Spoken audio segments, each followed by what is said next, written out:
All right. How's everyone doing?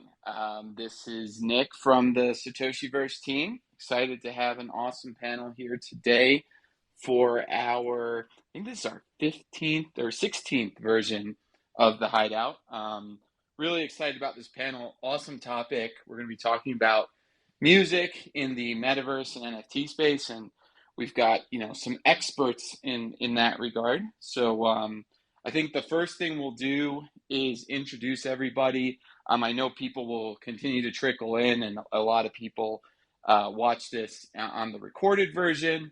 So we'll get started. But I think this is going to be a really cool panel. So first I'd like to introduce the guests. We have Mike Darlington, who is the founder of Monster Cat and also the Relics NFT project. And so everyone will give introductions to themselves afterwards, but I'll just let you know who's going to be on the panel. Then we have Vega Genesis, who's been doing some awesome stuff in the rap game on the side of the NFTs using his avatar. And then we have Eclectic Method, who is kind of OG music, video, NFTs, video music, and we'll let him describe the distinction there. But just awesome work over the last few years in the space. So I don't want to steal your guys' thunder. So why don't we start with Mike? Why don't you introduce yourself and tell us a little bit more about what you're building? Thanks, Dick. Hey, everybody. My name is Mike Darlington. I'm the co-founder of Monster Cat. We're a record label based out of Vancouver. We've been doing it for about 11 years now, working with some of the largest electronic music artists on the planet. During COVID, fell in love with Web3, fell in love with the idea that there could be a new way for artists, musicians to connect directly with their fan bases, new ways to monetize music that has never existed before. And I just fell in love with the different ways you could build a community. I felt there was a new layer to the music industry that had never existed before. So, as some people might know, and Nick certainly knows, I've spent the last 2 and a bit years head first in discovering and collecting and being just a member of the community, while also building our project called Relics, which it's as simple as the idea that people should be able to collect music NFTs, but you should be able to bring those music NFTs with you into different metaverse and gaming environments. We believe that music NFTs should have a second step beyond just being able to listen to them. And that's really the thesis behind this project. And, we're in our first iteration of it now, getting ready to launch our V2 and our new era of our smart contracts. So, yeah, that's really what I'm up to at the moment. I'm in Vancouver, Canada right now. It's snowing, which is really rare for Vancouver. And I'm just thankful for being here. Well, thank you, Mike. I'm excited to get into it and hear more about Relics and everything you've got going on there. Um, Vega Genesis, why don't you tell us a little bit more about what you've been doing? Yeah, man. Yeah, I've been making rap music for a long time. The industry is absolute garbage. Like traditional like music, Web two stuff, just complete like just terrible. So, um, I kind of thought like, how do I continue doing what I love to do, bypassing some of the nonsense?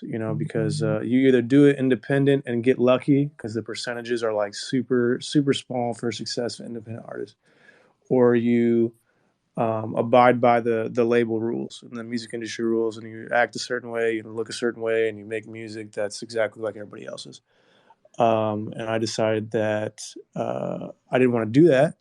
So, um, I looked at digital identities as a way to bypass that, because, um, I'm sure a lot of people in the music industry know that it's kind of all demographics. They want the least amount of risk, what they've targeted already, what they've had success with. Like, do you look this way?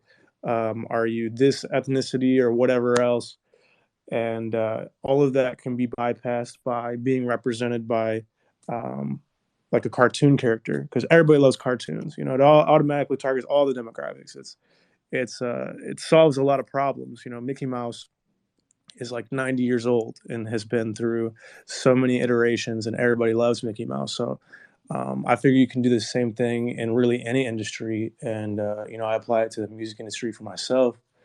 And so now I'm making music as the 3D model version of this NFT from Clonix that I bought. I'm using the IP for that, so that's what I'm doing with that. I'm making like virtual reality music videos, augmented reality music videos. Um, I've had it perform at a party in Tokyo without me even being there. There are a lot of possibilities for stuff like this. So that's just what I've been doing. That's so awesome, man. It's always been kind of fascinating to me the different things that people have done with that little, line in the terms of service that says you can use this avatar to do, cool things. And as a former lawyer myself, I think it's always interesting to see people do, the next level of that. And this is certainly, an instance of that. And I think it's going to be really cool to get into this a little bit deeper. Um, Eclectic Method, you have done probably some of my favorite, NFT slash crypto focused content, period, but in the form of these mashup music videos and some awesome work on Super Rare. Been a big fan for a long time. Could you tell us a little bit more about yourself and what you're doing now and everything you've got going on? Yeah, hey, I'm Johnny, Eclectic Method. So I started out as like a DJ, a video remix DJ in the late 90s. And I had a show on MTV Europe called MTV Mash that was kind of like, two songs mashed together to make a new song and the video as well. In the early 2000s, I was like touring nightclubs and playing a kind of mashup music show. And then I moved to the States in 2007 and got involved with like Twitter early on, Second Life, all this kind of stuff. And then transitioned into like remixing movies and turning that into songs and, working with TV shows, doing a lot more like YouTube viral video stuff and making songs out of virtually like everything. And then recently, like end of 2020, I got into crypto art, and that's been like totally life changing, freedom from a lot of the problems before. Like I've worked for record labels and with film companies a lot and come up against copyright issues and just trying to solve that stuff. And crypto has like totally freed me from that. And I guess most recently I'm into like using AI to do video stuff, because AI is a great way to get around the copyright as well. And metaverse events, just trying to make events in the metaverse that are not just watching a DJ like perform on a screen, but interactive events where the audience can also control the music or improvise with the performance, control the visuals, like a more interactive metaverse event. And yeah, that's kind of what I've been up to. I love it. And I'm definitely going to want to pick your mind a little bit more about how you're using AI. AI has kind of been what's been fascinating me and just blowing my mind for the last month. And we're definitely looking at different ways to use it within Satoshiverse. I guess I'll give a quick introduction of myself, and then we will introduce Spencer, who will be the host, and then we'll jump in. So my name's Nick. For those of you who don't know me, Nick Frontera. I'm the one of the founders and the project lead for Satoshiverse. We've been at it for about 2.5 years now. I've been in the metaverse slash NFT space since 2017, so this has truly been a passion for me. For those of you who don't know, the Satoshiverse is a superhero themed blockchain universe. The main thing that we're working on right now is a roguelike action RPG called Satoshi's Legions. We just released the alpha version of that, and it's being built in Unreal Engine 5, and we're really excited about the progress we've been able to make on that so far. Right now, our focus is building with the community, and since I know a lot of you here are from our community, I won't go too deep into that. You can check out our socials and our website, and just actually this taking this as a moment.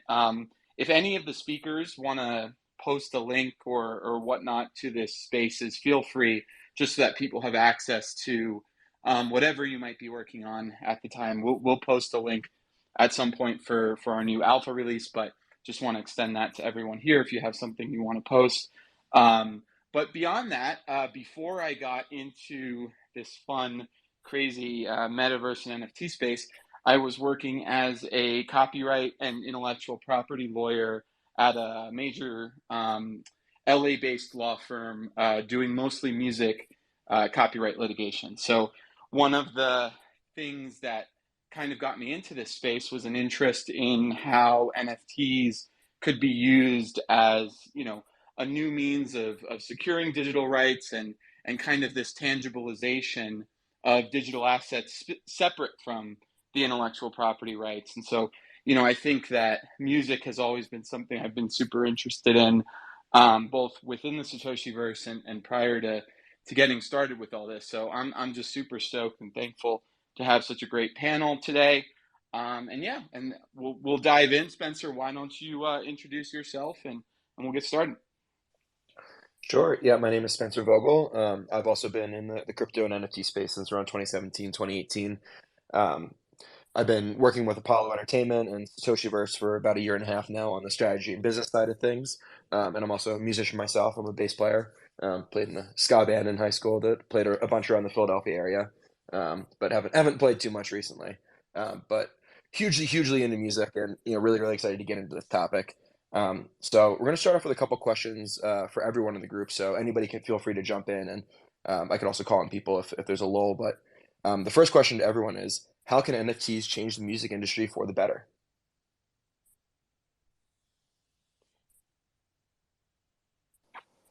I think that's a very big question. So I'll answer like one specific thing, and I guess others can jump in with another probably specific. Uh, the specific that I've been kind of trying to identify is not the replacement of the Web 2, you know, music consumption industry that we all know. It's very difficult to ever say we're going to beat $10 a month for every song that's ever existed from a consumer perspective. Like, that's a pretty amazing deal. I kind of look at Web3 as an additional layer onto Web2. It's an additional way to connect with a musician that you may love. That the NFTs themselves is a technology that allows you to create different mechanisms, different ways to unlock relationships, unlock utility. It just creates this new value proposition between fan and artist that I think it improves the music industry. It's not a replacement of what we know currently. It's just it's a step forward, I guess you could say. So that's kind of what I'm addressing personally, is that layer between fan and artist. I want to better identify super fans, and I want to better reward super fans. Yeah, and to build off that, I think that's right. It's not so much, at least in this case, what the NFT can do as a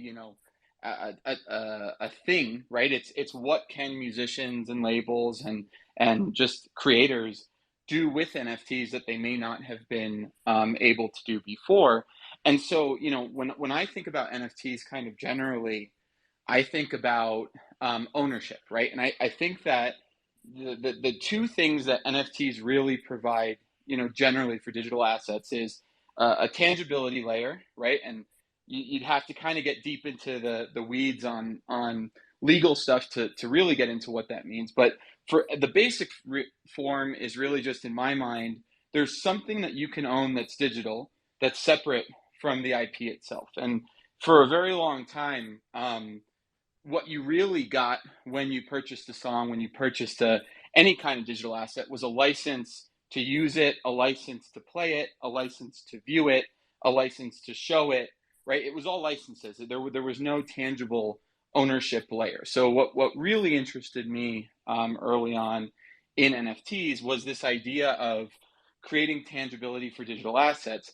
And I think then, there's just this general question of, what does ownership give me as a consumer that a license doesn't, right? Because streaming, like we said, like what Mike was saying, you're not going to replace $10 to be able to listen to any song you want whenever you want on a platform that's convenient, right? That's a pretty good value proposition, but that's not an ownership right, right? That is not that's a license. That's an ability to do a certain thing with music. So I think, personally, the question I would ask musicians is, what does it mean to you as a musician? What interesting things can you do, knowing that someone wants to actually own digital assets that you create. And I think when you start to answer that question, you can do things like Mike was describing, where you're creating experiences, you're identifying your super fans. Maybe you could identify a super fan by the number of times they play a song, but maybe another way of doing that would be the number of songs that they own, or in the past it could have been your CD collection or your record collection, and you'd literally have to show the artist, hey, this is my house, this is my shelf, I've got all your CDs. I might even have multiples of them. This kind of creates that opportunity to have that tangible ownership layer with digital assets, and kind of have that information aggregated in a decentralized way, and in a potentially anonymous way, which I think is possibly very appealing. That you can reach people all around the world who may want to consume your music without really digging deep into who they are. You can kind of identify them by their consumption of what you're creating, which I think will be significant in the future. But that's a key piece right there, though. You could actually identify who the listener or the consumer is. You've never been able to do that before. Ticketing platforms do not tell you who bought your tickets. Streaming platforms do not tell you, other than like a demographic data, who is listening to your music. You have no idea who bought the MP3 or how to reach out to those people who bought the MP3. You've never had the ability to identify who your fans actually are beyond looking on like who liked and followed you on a social account. So yeah, you've nailed it right there, Nick.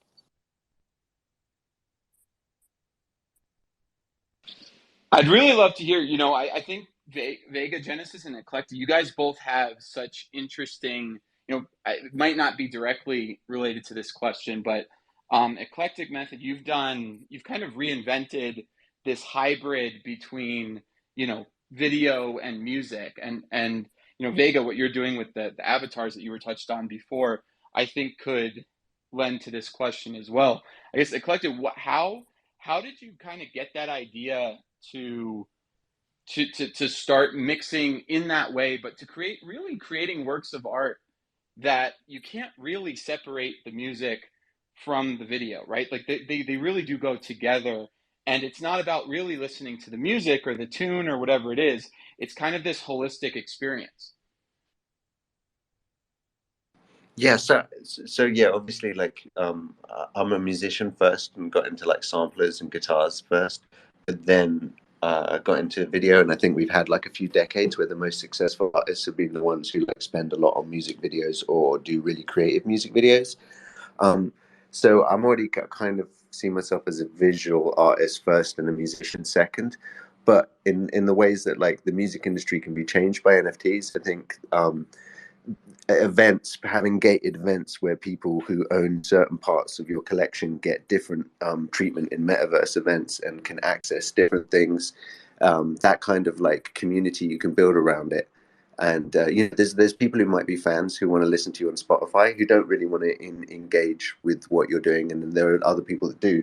And I think like Jonathan Mann, Song a Day Man, like what he did, where he has a dio and people buy a song and then they buy into ownership of his entire catalog and his rights, and then people have like ownership in his career. I think that's a really interesting path to take. So yeah, I think all of these, me, I'm kind of like um, more fascinated with the next visual concept that's different to something somebody hasn't done before, like mapping all the movie scenes from Grand Central onto the Google Earth positions or something like that. That's my like what I'm obsessed with. Big idea. Anything to add there? Um, yeah, I mean, what I like about NFTs is that there are contracts involved. I mean, there are smart contracts. There are legal terms that can be tied to that directly.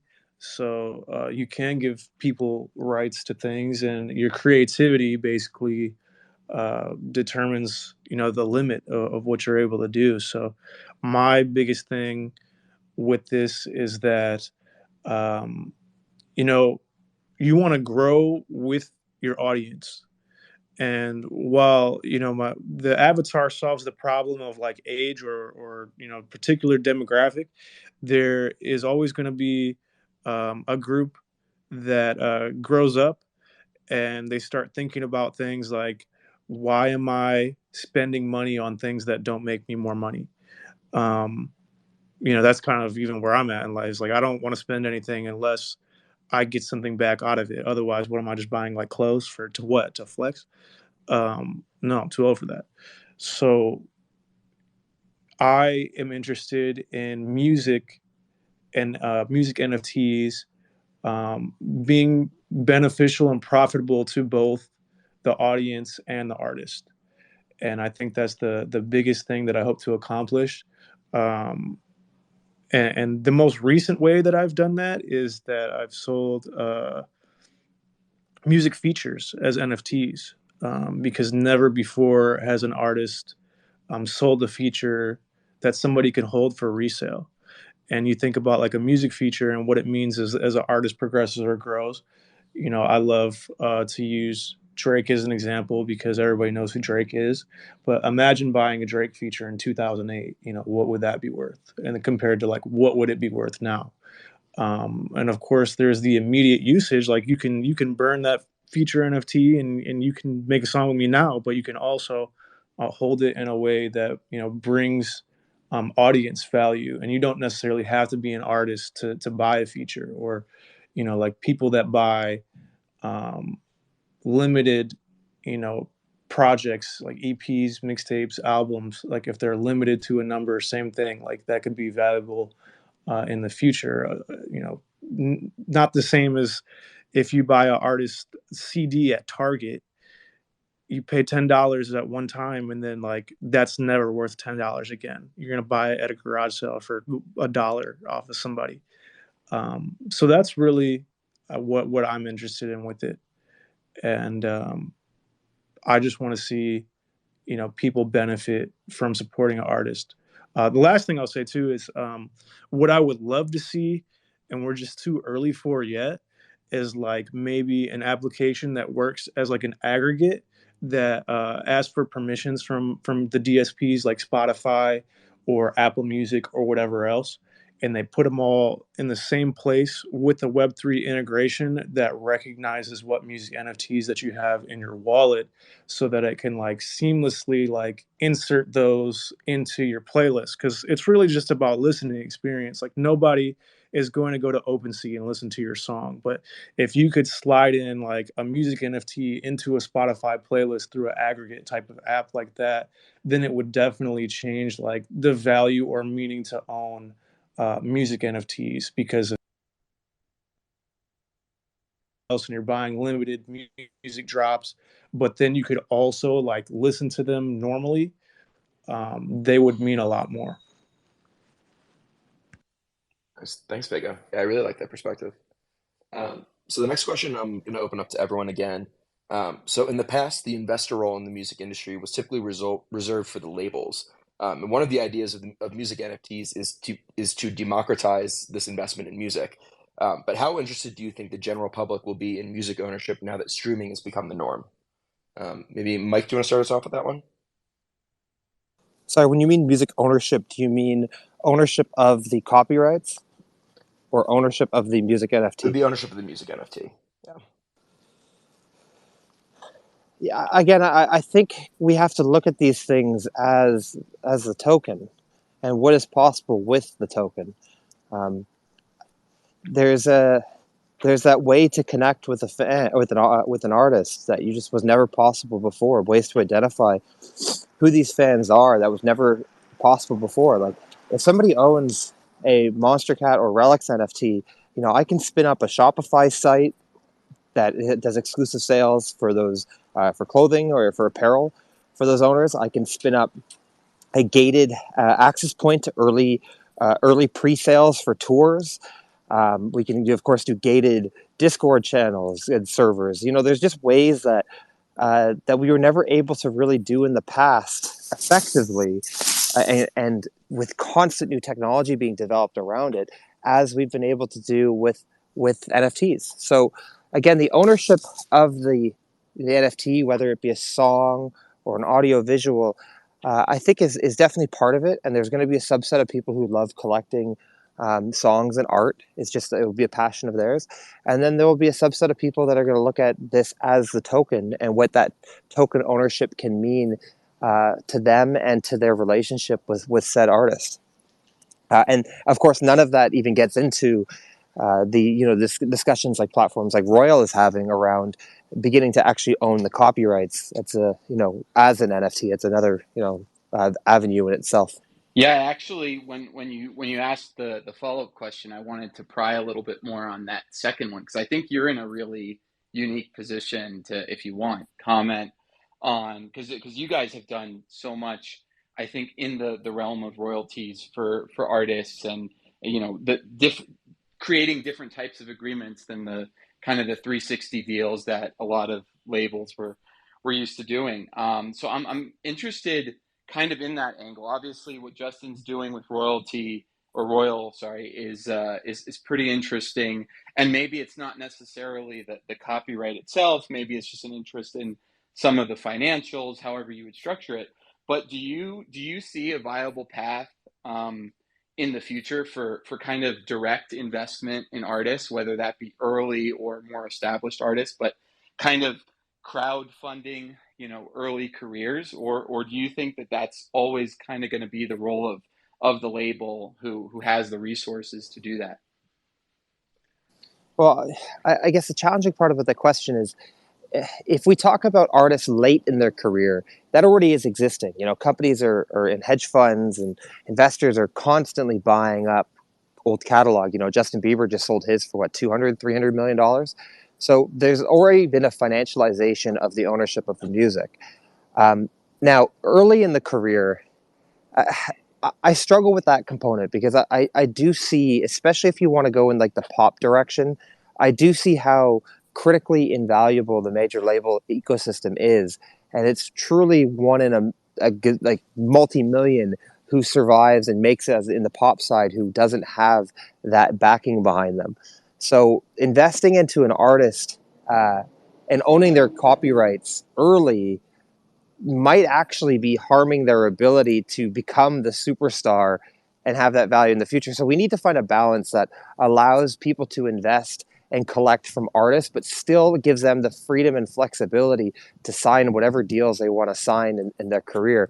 So I guess hopefully that answers the question. But the last part of it that I do believe will happen in our lifetime is that the ownership of these catalogs of artists that have popped off, I don't believe those should be being sold to hedge funds and private investors. I do believe there is a future where the fan base can acquire points on that catalog and be paid out for that catalog.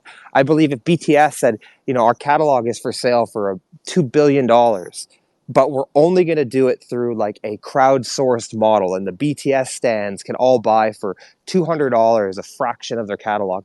I see that as a very viable future solution once we find ways to evolve securities law. That's what holds us back is securities law. But I do think that there is some future where that will be possible. Yeah, that kind of only, like you said, pertains to like huge, like already established, raking in billions of streams artists. I really have an issue in the space with people coming in and pimping out this idea of owning like percentages of royalties and shit like that, because they're misleading people who aren't familiar with the music industry. There's an artist that I know that came in and was like, yeah, if you guys want to crowdfund this, it'll be 50% of the royalty streaming royalties, you guys will share that as like fractionalization or whatever else. And this dude raised $200,000 to do this, and there's no chance, there's like zero chance that any of those investors got in anything close to what they put in, because the numbers break down to like if you get a million streams on Spotify, you're making somewhere between like $4,000 and $6,000. Now, if you take that $4,000 and $6,000 and break that up over like 100 or 200 or 300 people, however many participate to a crowdfund, what are you getting, like $1.50 back for the ETH or more that you put in to like support this artist, and under the promise that you're gonna make like consistent monthly income off of streaming royalties or quarterly or whatever else. It's very misleading, and I don't like the idea of even people promoting that. Yeah, Unless dude, you nailed it. That, like, it is in the early career, collecting a catalog or parts of a catalog is the most speculative it can ever be, and it should be more looked at as kind of like the you're collecting the music ownership because you are proud to collect it and proud to be part of that artist career. But nobody should be pushing a narrative that someday you're going to have life changing earnings from a developing artist. I actually think you overestimated there the amount of earnings you can make from a million streams. So that knowledge is unfortunately not known by the average fan. So you're right; it is extremely misleading to kind of paint it as like this is your pathway to financial freedom is ownership of music copyrights. You're so right about that. And I think, Mike, the other point you made specifically to me as on the legal side is really salient about the restriction being securities laws, right?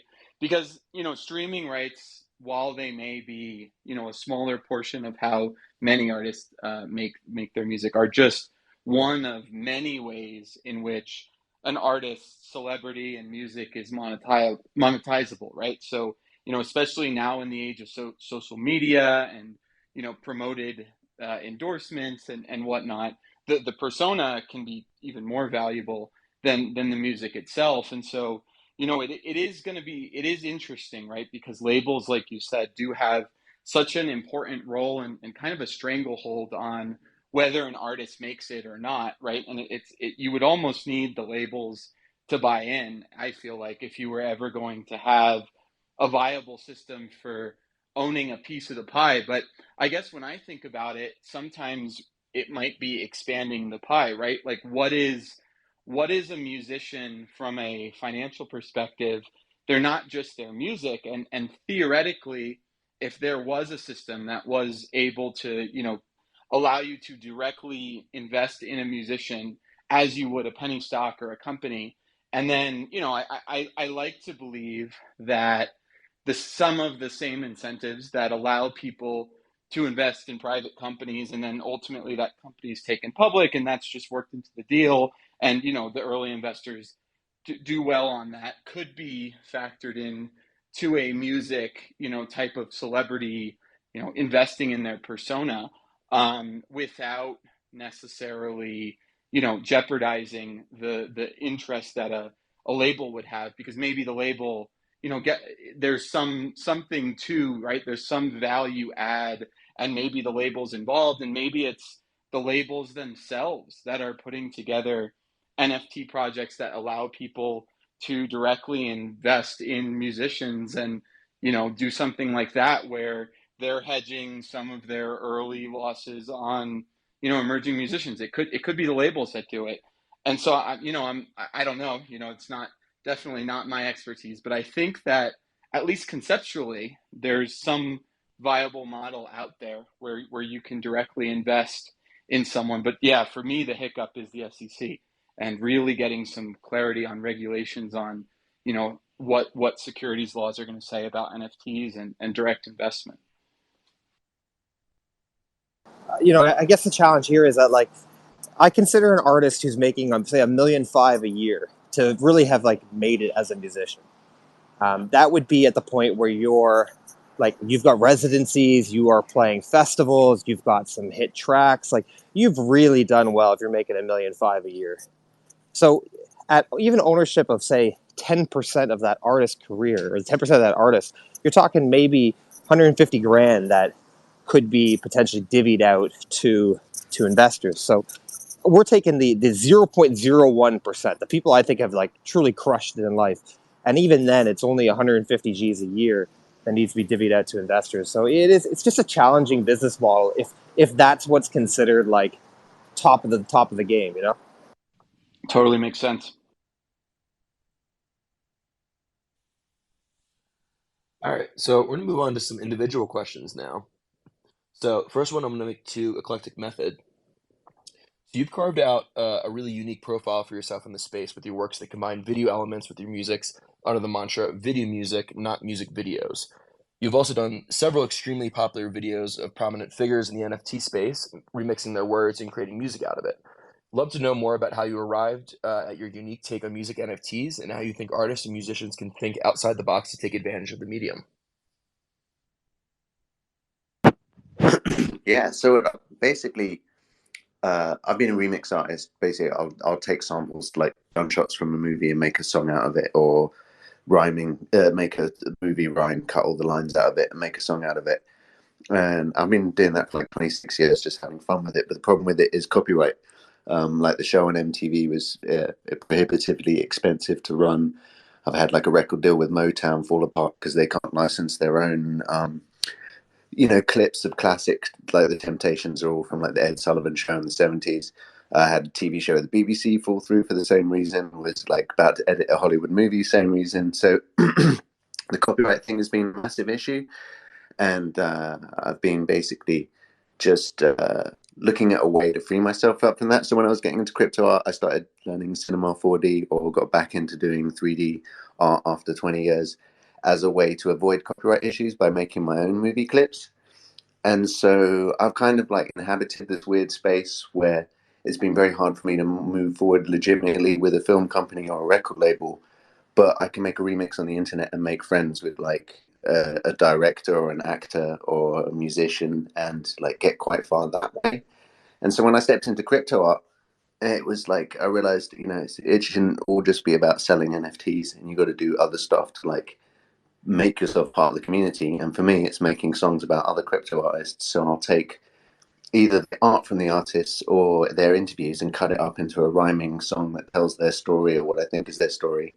And that way I've kind of like made friends, and then doing metaverse events where I'll DJ my like regular show of remix movies and music videos, but interspersed in that is remixes of like Josie Bellini and Ferocious and X Copy and this kind of stuff. So just about like representing the culture. And in that way, it was really, really easy for me to step in and make friends, because it's like, yeah, there's no one else really doing like rhyming, remixing of the crypto artists. Awesome. Thanks. So the next one is to Vega. So we talked about this a little bit, but you've built your metaverse rapper persona and brand using your CloneX avatar, which you call Junior Junior. So how did that come to be, and what are some of your plans for the future?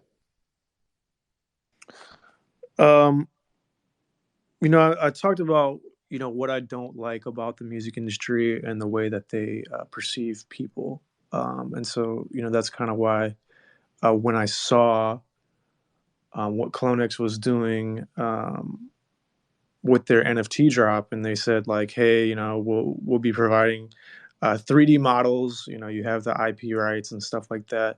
It kind of just clicked immediately that I should be using this for music.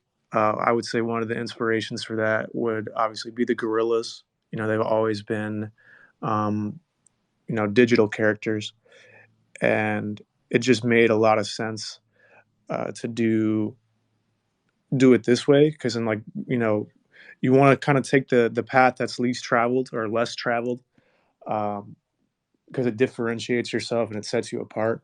You don't see a whole lot of people doing virtual reality or augmented reality music yet. I'm sure in the next few years there will be a lot more, but I just wanted to get started and be early to it. What I hope for is to take the character Junior Junior and spread it into all types of media so that it goes beyond music and is kind of just this all encompassing thing. I had brought up Mickey Mouse earlier, but it's interesting how characters can be developed and then passed down or bought and sold.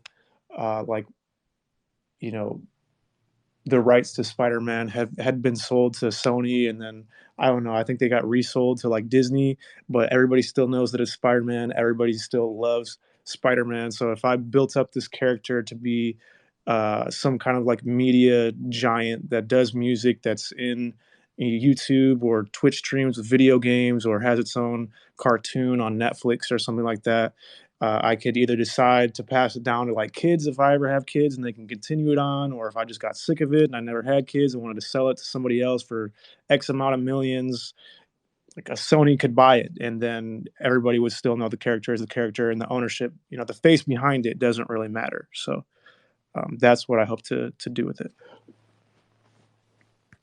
Nice. Yeah, it's been really fun watching your journey and all the videos and content you've made so far. So really excited for everything you got going on in the future. So next individual question is back to Mike. So as the founder of one of the top independent music labels for electronic music, you get a pretty high level view of the music industry. How are the more traditional music industry players viewing the emergence of music NFTs?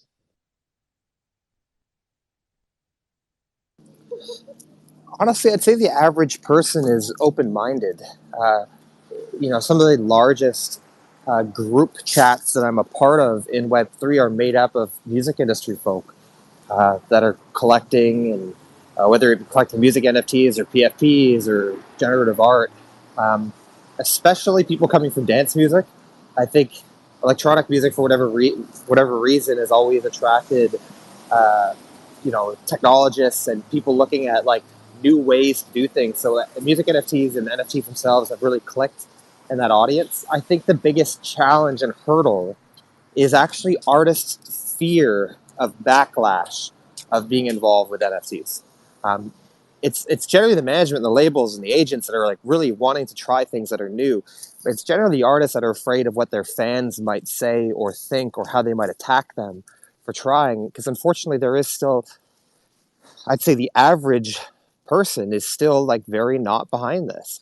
And artists work really hard to build an audience and to connect with a fan base, and they don't want to, lose that audience. So that's been the biggest challenge, not the actual industry members. It's been artists push back themselves. Can I just say, add to that, I think that the biggest wave in NFTs and music might be when people don't actually realize they're using NFTs, because the Ethereum network is like the layer two seat stuff, the ZK rollups, the ability to like do lots of transactions for really cheap is coming. And there's like Larry Fink and BlackRock suggesting that we trade all of bonds and stocks and everything on the Ethereum network. It's going to end up being either the Ethereum network or something similar is going to end up being the like backbone for contracts for mortgages, bonds, selling MP3s, everything. And so, to a certain degree, I think it might be like, even if there's backlash now and there's like a wave to go over, in the end, people will um, just have to come around to it. Just like, I mean, look at the Taylor Swift ticket thing. If that had been handled by crypto, it wouldn't have been an issue. But then also self custody is still a big problem. You have huge collectors who still lose like $1 million. Yeah, I agree with you. I think that you've already seen a transition of major game companies and media companies referring to these as digital collectibles to avoid using the word NFTs. And the reality, you're right, is that this is just a technology. It's the backbone that powers the ability to build these tools. So I definitely agree with you. I think there's a stigma that needs to be erased, which might take some time. But we also have to recognize that, guys, bad actors have put us in this position as well. Like the constant stories of scams and hacks and major celebrities that are like taking advantage of their audience. Every time it just takes us a step further back. So it's definitely been an uphill battle from a music industry perspective. Yeah, I think, on that note, it's tough because unfortunately, some of those bad actors were, major musicians, and they may not have been bad actors in the traditional sense, but they certainly took a very surface level approach to how to use NFTs to make money, right? And so they became promotional vehicles. They were doing endorsements for NFT projects, and kind of just disappeared when things went south. And I think that may have left a bad taste in in a lot of people's mouths. I know that there are certainly musicians who kind of embraced NFTs and have been doing good stuff, and it's just an uphill battle, like you said.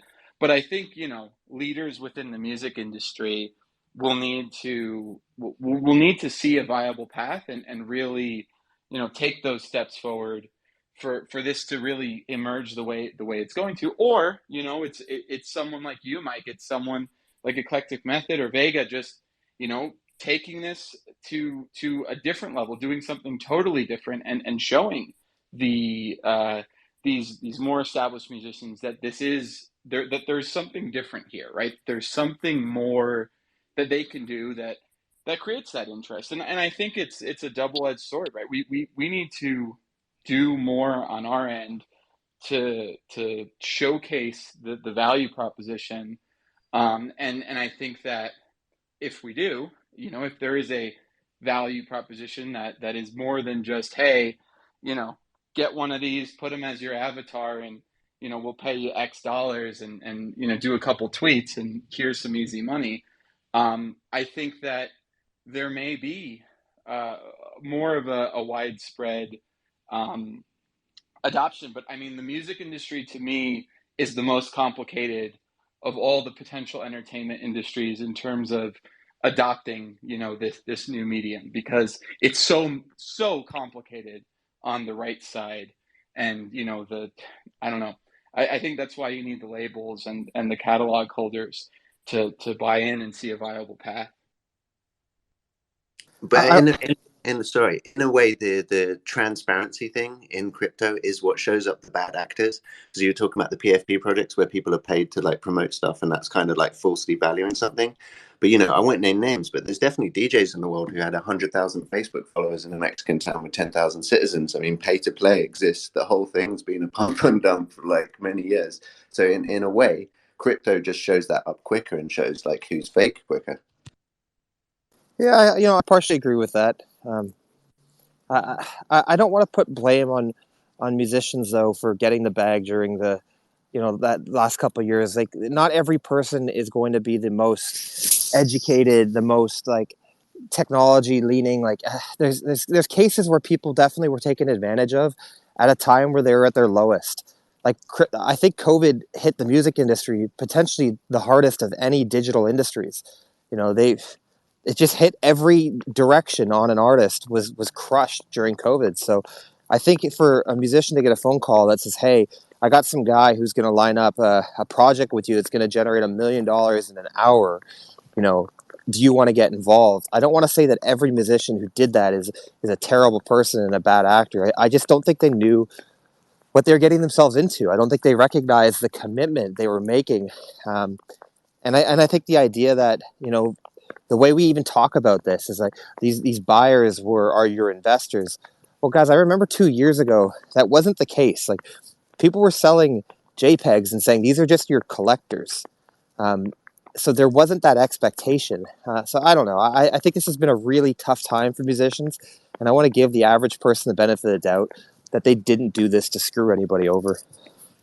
No, and absolutely. I mean, I think that that's true, and I think that really, when it comes down to it, most of these bad actors aren't even the musicians themselves. You have business managers, you've got the posses, you've got all the different ways that these deals happen, kind of behind the scenes. And I would say that that's probably a relatively small portion of the things. They just of these deals, they just got the most media attention recently and are starting to come to light a little bit. But I think that you're right. You can't blame celebrities for doing celebrity things. I think my view is just that we as an industry need to do more, and we need to create better value propositions than that, right? And I think, you're already seeing some of the rails being laid with, what you guys are doing with Relics, which is kind of a completely new model, or what is happening, with some of these ticketing, NFT based ticketing platforms. And, so I do think that there is a ton of potential to rewrite some of these scripts and in my mind make ownership of something meaningful again, because I think the reality, I don't know, I'm not a huge participant in the music industry anymore, but I do feel like ownership used to mean something within the music industry. And you owned a CD, or you owned a record, you owned a cassette. It meant something to the people who owned it. And I think that NFTs potentially give us the opportunity to make ownership mean something again. It's just, what does it mean? And I think that's the question we have to ask, right? Or answer is what does ownership mean? What value does it provide? And like you said, Mike, I think there's various different ways that we can provide that value, but it's going to boil down to the creatives, right? To create those mechanisms, or labels, or other participants in the music industry who really understand kind of the web that currently exists and that you need to navigate, because it's almost never one person. I think there's some labels that have all the rights and whatnot, but there's always a few people you have to clear things with before you can do anything significant, especially. It's almost 0%, by the way. Like what you just said, it's almost 0% of labels who like control all the rights. Even like with Monster Cat, we've always tried to also sign the publishing side to make the ease of sync, ease of partnerships easier. Even our catalog, we have maybe 80% of the songs where we can like one stop sync a song. So you're completely right. There could be 13 different organizations involved on one record that they all need to get aligned, and that's just the problem of the music industry.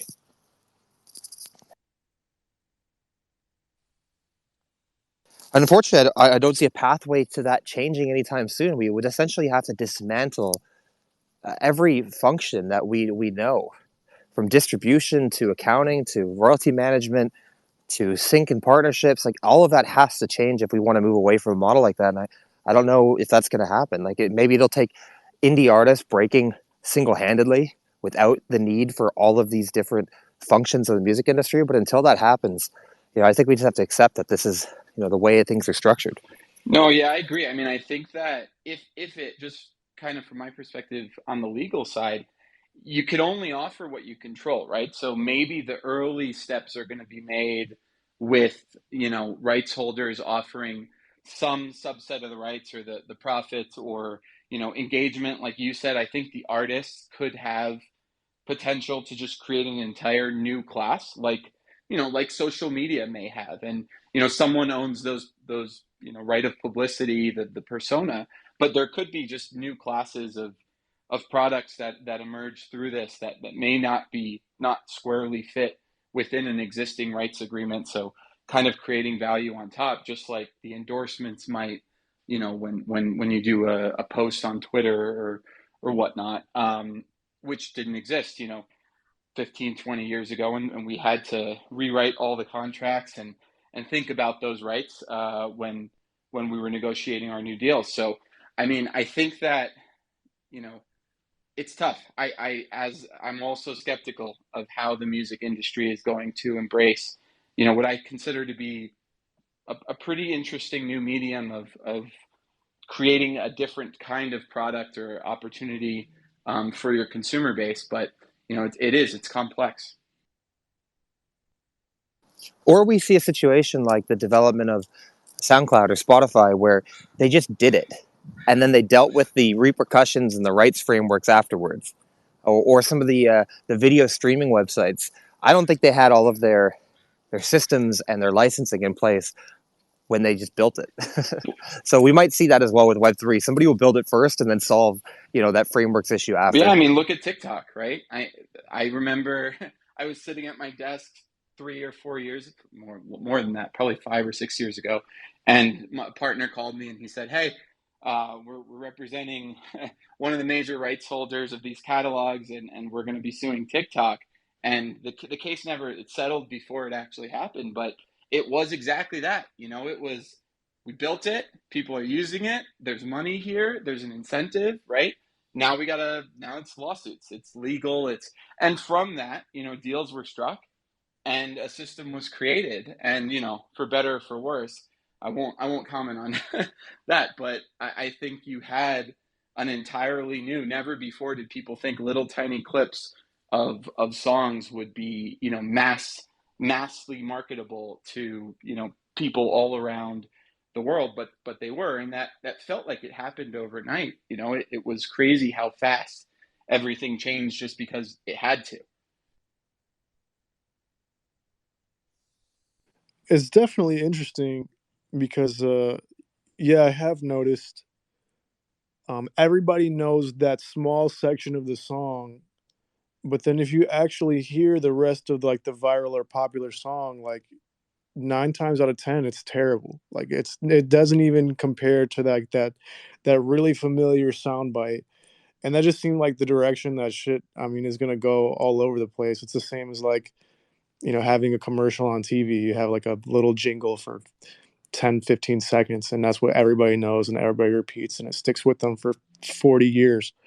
Um, I just hope that we can somehow convert back from that, because it's not good for like the rest of the music experience. Vega, don't you think that's always existed though? Like the term a hook has existed since the dawn of music.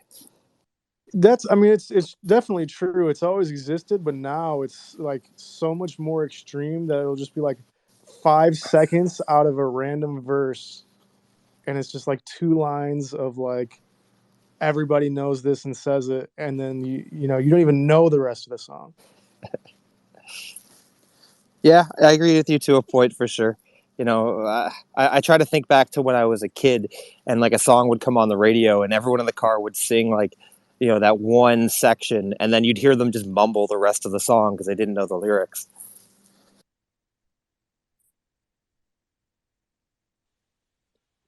So Unfortunately, though, I don't think it's gonna. I don't think we're going back.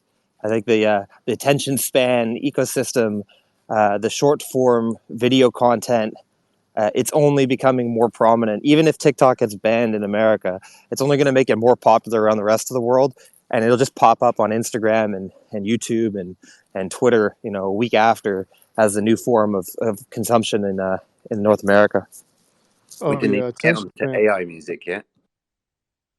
Oh God, now you're opening up a real can I of was worms gonna here. say that's a different onion, and one that I'd love to have an entire, spaces just on that, because I think AI is really going to change the game, and the sampling that happens, and I think the law is so unsettled on AI, and we're going to see probably rather quickly now, with the amount of money being invested into companies like OpenAI. We're gonna see a lot more regulatory attention on that, and we're gonna see some test cases. So I do think the landscape for AI creation of anything, uh, you know, any kind of creative assets, is going to change drastically, even in the next 3 to 5 years. But yeah, AI music is a very cool, and somewhat frightening, but I think very cool extension of what could be possible in the future for music, especially when we're talking, things like us building a video game where we kind of know the mood we want to go for. We kind of know, the instruments and the beat and the tempo.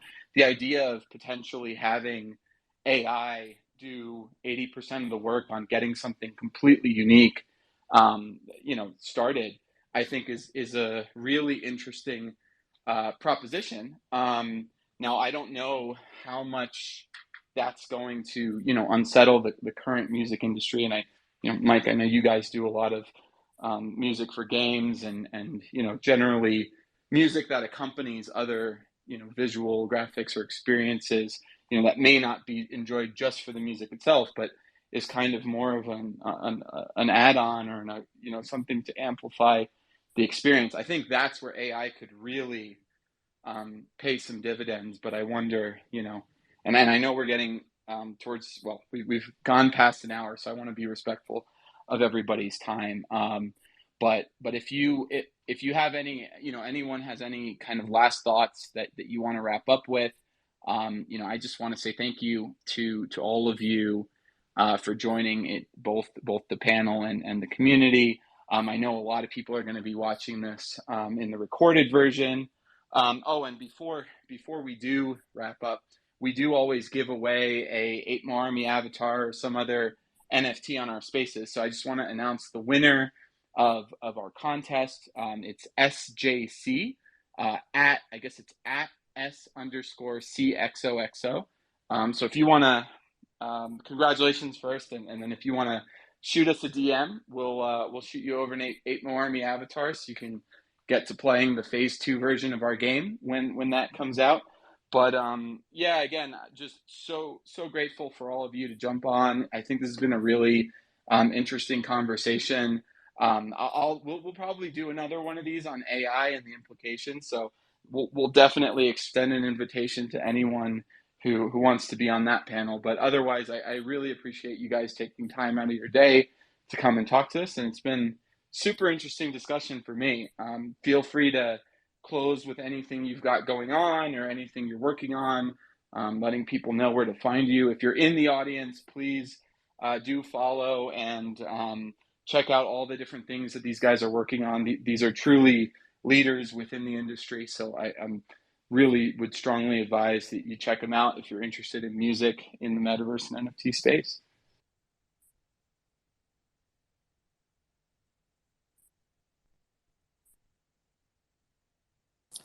Yeah, thanks for having me, Nick. This is cool. Vega, Eclectic, Paulo, thank you for being a part of this and for jumping back and forth. I enjoy these conversations where it's kind of just like off the cuff, speaking our minds. So anytime. Enjoy the rest of your day, though, guys. I'm gonna hop into my next call, and hopefully the people in this room are going to positively contribute to the future of the music industry and Web3, and hopefully we can change the world in some way. So, thank you for your time, guys. Thank you.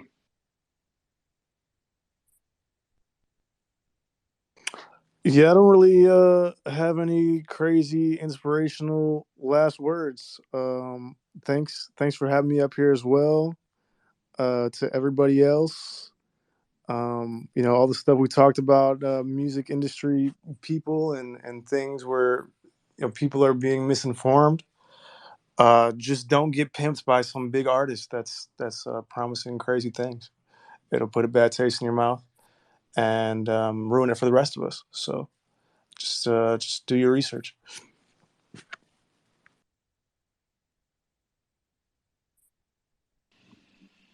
Thank you, and Eclectic Method. It was awesome having you as well.